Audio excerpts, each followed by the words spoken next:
Now, some of you are going to wonder what I actually ended up buying.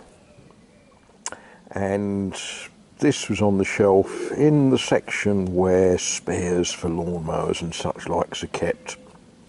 And I looked at it and I thought, you know what, it's got warnings and things all over it, so it probably is quite good for the job that I want it for. Now, of course, in law, the shop assistant cannot recommend that you use this for stripping paint on plastic toys. So I don't recommend it to you either. But I'm going to show you the results from a test piece. I've not done a full immersion yet. Yes, what I was nervous about is, you know, I don't know exactly what sort of plastic this body is, and to me, if a chemical will attack paint, it's always a little bit worrying that it might attack the plastic. But this wasn't the full immersion. I'll do a full immersion later, but as you can see, that's got the paint off. I'm quite pleased with the way that's worked.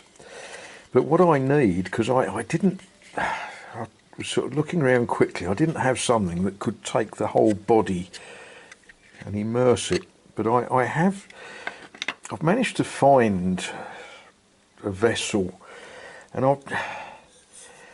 you know, what is it? Is it a vase or something? I don't know what sort of vessel. It's actually got a measure on it.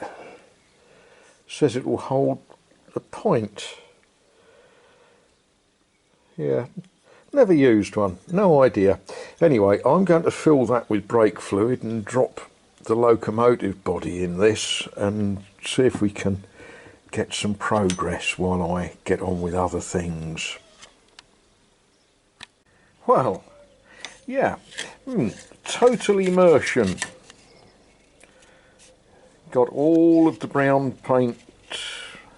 Actually, I can see a couple of little bits still attached, but it got all the brown paint off the tender body, which is black plastic. Now, the locomotive body shell is brown plastic, and it's cleaned that off nicely, except a little bit of black paint still adhering to the cab roof and to the smoke box, and the red paint on the buffer beam.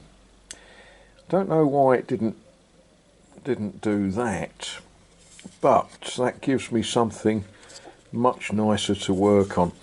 The tender body wants some tidying up. As I say, someone at some time in its life has used quite an inappropriate glue on it, so we'll give that as much of a file up and tidy up as we can before we spray it red. As I say, I'm going to carry out what could be considered sacrilege and turn this into a Vliegenwangers and Malta locomotive. I've got to do some repairs to the, I'm going to call it the drawbar, the thing that attaches the tender to the engine. But that's just a little bit of plastic surgery. Well, good morning to you. Good morning. It's Wednesday, 29th of May, 2024. 24? Yes, definitely 2024. Well, that looks rather different to how it looked when I got it. Yeah, it's raining today. We might even spend a little time playing with this. We might not. I've got other things to do as well.